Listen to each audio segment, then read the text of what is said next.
Morning students, welcome to Gyan Ganga Shiksha Niketan channel. Today we will discuss about the nutrients. Nutrients that means कि पोषक तत्व. तो चलिए देखते हैं. These ingredients contain some components that are needed by our body. That means कि वो component जिन्होंने ऐसे फूड आइटम्स को इंक्लूड किया हो या इंग्रेडिएंट्स को इंक्लूड किया हो जो हमारी बॉडी के लिए रिक्वायर्ड होते हैं. दैट मीन्स कि जो हमारी बॉडी को एनर्जी प्रदान करते हों और हमारी बॉडी को स्वस्थ रखते हों. So these components are called nutrients. वे सभी कंपोनेंट्स क्या कहलाते हैं? न्यूट्रिएंट्स यानी कि पोषक तत्व कहलाते हैं. कुछ मेजर न्यूट्रिएंट्स जो हमारी बॉडी के लिए बहुत ज़्यादा रिक्वायर्ड होते हैं और हमारी बॉडी को अलग अलग फूड आइटम से प्रोवाइडेड होते हैं. तो चलिए देखते हैं सम मेजर न्यूट्रिएंट्स यानी कि कुछ मुख्य पोषक तत्व. First is carbohydrate, protein, fats, vitamins and minerals. ये कुछ मुख्य न्यूट्रिएंट्स हैं जो कि हमें अलग अलग फूड आइटम से मिलते हैं. चलिए अब इसकी वन बाय वन स्टडी करते हैं. So first is carbohydrate. Carbohydrates are energy giving food. Carbohydrates क्या होते हैं? ऊर्जा प्रदान करने वाले फूड आइटम्स होते हैं. They are the nutrients that give us instant energy, जो कि हमारी बॉडी को तुरंत एनर्जी प्रदान करते हैं. They provide us with energy to do physical work and maintain body temperature. साथ ही ये क्या करते हैं? हमारे डेली रूटीन के वर्क को करने के लिए हमें एनर्जी प्रोवाइड करते हैं. दैट मीन्स कि आप मॉर्निंग से लेकर के इवनिंग तक जितने भी काम करते हैं उन सभी के लिए एनर्जी रिक्वायर्ड होती है और वो एनर्जी आपको मिलती है कार्बोहाइड्रेट से. साथ ही आपके बॉडी टेम्परेचर को भी मेंटेन करने का काम करते हैं. अब types of body carbohydrates. Carbohydrate generally 2 types के होते हैं, sugar and starch form. Second, total requirement for an adult person. एक एडल्ट पर्सन को पर डे कितने कार्बोहाइड्रेट्स की ज़रूरत होती है? तो 400 to 500 ग्राम कार्बोहाइड्रेट्स की डेली एक हेल्दी पर्सन को ज़रूरत होती है. चलिए कुछ आपके हेल्दी क्रब्स देख लेते हैं. दैट मीन्स कि जो आपकी बॉडी को हेल्दी रखने वाले कार्बोहाइड्रेट्स हैं, like vegetables, whole grains, fruits, beans, nuts, seeds. इन सभी से आपको कार्बोहाइड्रेट्स मिलता है जो कि आपकी बॉडी को हेल्दी रखते हैं, एनर्जेटिक रखते हैं. चलिए next is fat. Fat that means कि fat are also source of energy. Fat भी क्या होते हैं? एक प्रकार के एनर्जी के स्रोत होते हैं. They produce more energy than carbohydrate. साथ ही ये कार्बोहाइड्रेट से ज़्यादा या फिर ये कह सकते हैं कि जस्ट डबल एनर्जी प्रोवाइड करते हैं.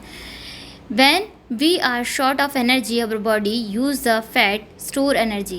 That means कि जब हमारी बॉडी में एनर्जी ख़त्म हो जाती है तब हम फैट वाली एनर्जी का यूज़ करते हैं. तो इससे क्या समझ में आया कि fat is storage energy. Fat किस टाइप की एनर्जी होती है? एक स्टोरेज एनर्जी होती है जो कि हमारी बॉडी में स्टोर हो जाती है और जब इसकी ज़रूरत होती है तब ये यूज़ में आती है. Fat helps to keep body warm. साथ ही फैट हमारी बॉडी को गर्म रखने का भी काम करता है. Total requirement for an adult person. That means कि एक एडल्ट पर्सन को पर डे कितने फ़ैट की रिक्वायरमेंट होती है? तो 70 to 80 ग्राम. चलिए कुछ फैट गिविंग फूड्स देख लेते हैं. सो फैटी मीट्स एंड फिश. जितने भी आप मांस मच्छी खाते हैं उन सभी में फ़ैट इंक्लूडेड होता है. Cheese, butter, chocolate, nuts, seeds, avocado. इन सभी चीज़ों में आपको क्या मिलता है? फैट. दैट मीन्स की स्टोरेज एनर्जी. और ये एनर्जी आपकी तब काम आती है जब आपकी कार्बोहाइड्रेट्स की एनर्जी फिनिश हो जाती है. और अगर आपको वो एनर्जी फिनिश नहीं हुई और ये एनर्जी आपकी स्टोर रह जाती है तब ये मोटापे का रूप ले लेती है जो कि आपकी बॉडी में अलग से दिखने लगता है. चलिए next point. Next is protein. Our body is made of cells and tissue. जैसा कि हम जानते हैं कि हमारी बॉडी किसकी बनी हुई है? कोशिकाओं और ऊतकों की. When we grow our body needs protein to make new cells. और हमारी बॉडी में जब नई सेल्स बनती है यानी जैसे जैसे हमारा विकास होता है तो क्या नई सेल्स बनती है और नई सेल्स बनने के लिए प्रोटीन रिक्वायर्ड होता है. Protein add to rebuilding tissues and help the body to grow. साथ ही प्रोटीन क्या करता है? हमारी बॉडी को रीबिल्डिंग करने का काम करता है, नए टिश्यूज़ बनाता है. दैट मीन्स जब आपको चोट वगैरह लगती है तो उस चोट को ठीक होने में जो वर्क करता है वो प्रोटीन करता है.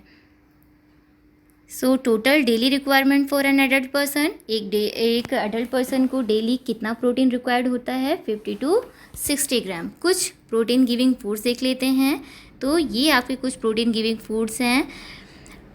Egg, fish and some pulse यानी कि कुछ दालें जो कि आपके बॉडी को प्रोटीन प्रोवाइड करती हैं। और सबसे ज़्यादा प्रोटीन आपको सोयाबीन में मिलता है, जो कि 50% मिलता है और आपकी बॉडी के लिए बहुत ज़्यादा रिक्वायर्ड होता है। इसीलिए आप दालें खाइए और अपनी बॉडी को हेल्दी रखिए, प्रोटीन प्रोवाइड करवाइए। Next is vitamins. Vitamins keep us strong, healthy and free from disease. Vitamins क्या करती है, हमारी बॉडी को मजबूत, स्वस्थ और बीमारियों से मुक्त कराती हैं। दैट मीन्स कि आपको कोई भी बीमारी ना हो, इस चीज़ का ख्याल कौन रखता है, आपकी बॉडी में प्रेजेंट विटामिन्स। विटामिन्स कई टाइप्स की होती हैं, vitamin A, B, C, D, E and K, जिनकी अलग अलग वर्क्स बॉडी में होते हैं। सो चलिए कुछ विटामिन गिविंग फूड्स देख लेते हैं। ये आपके कुछ विटामिन गिविंग फूड्स हैं, जिनसे अलग अलग फूड आइटम से आपको अलग अलग विटामिन्स मिलती है, जो कि बॉडी के लिए बहुत ज़्यादा रिक्वायर्ड होती है और हेल्दी रखने के लिए बहुत ही आवश्यक है। तो आपका जो यहाँ पर कुछ विटामिन्स के वर्क देख लेते हैं। लाइक आपका विटामिन ए जो होता है वो आपकी आँखों के लिए बहुत यूज़फुल होता है, आपकी आँखों की रोशनी के लिए। विटामिन बी आपकी बॉडी को कुपोषित होने से बचाने के लिए। विटामिन सी आपके विकास के लिए। विटामिन डी रीढ़ की हड्डी या फिर बोन्स को मजबूत करने का काम करते हैं। विटामिन ई वहीं पर आपकी रिप्रोडक्शन यानी फर्टिलाइजेशन प्रोसेस को इंक्रीज़ करने का काम करते हैं। साथ ही आपकी बॉडी में हीमोग्लोबिन बढ़ाने के लिए भी रिक्वायर्ड होते हैं। विटामिन के जो कि बॉडी में ब्लड क्लोट करने के लिए वर्क करता है। दैट मीन्स जब आपको कोई चोट लगती है और ब्लड के जो क्लोट होते हैं, ब्लड का जो थक्का जमता है, वो विटामिन के की वजह से ही पॉसिबल हो पाता है। तो समझ में आया विटामिन्स आपकी बॉडी के लिए कितने ज़रूरी हैं। इसलिए बच्चों आपको डेली विटामिन युक्त फूड खाना चाहिए। चलिए next is minerals. Minerals that means कि minerals help in bone and teeth formation and to purify the blood.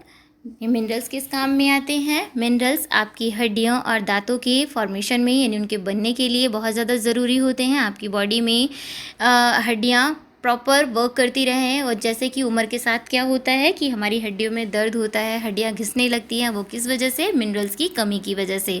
साथ ही छोटे बच्चों के जो दांत ग्रो अप होते हैं, हमारे 2 टीथ होते हैं, परमानेंट टीथ और एक जो आपका मिल्क टीथ होता है। तो मिल्क टीथ के बाद एक परमानेंट टीथ आता है, उसके लिए आपके कौन से क्या ज़रूरी होते हैं? आपके मिनरल ज़रूरी होते हैं। साथ ही आपके ब्लड को प्योरीफाई यानी साफ़ करने का काम भी मिनरल्स करते हैं। They also keep us healthy and free from disease.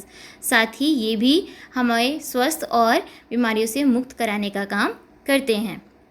So some minerals your body needs. कुछ आपकी मिनरल्स गिविंग फूड्स जो आपकी बॉडी के लिए बहुत ज़्यादा रिक्वायर्ड होते हैं। इसी के साथ आज की इन्फॉर्मेशन एंड अब आप सभी को न्यूट्रिएंट्स की पूरी इन्फॉर्मेशन मिल चुकी है। तो मैं उम्मीद करती हूँ कि मेरे सभी बच्चे अब हेल्दी फूड खाएंगे और अपने आप को स्वस्थ रखेंगे, अपने इम्यूनिटी सिस्टम को स्ट्रॉन्ग करेंगे। Thank you for watching this video and have a nice day.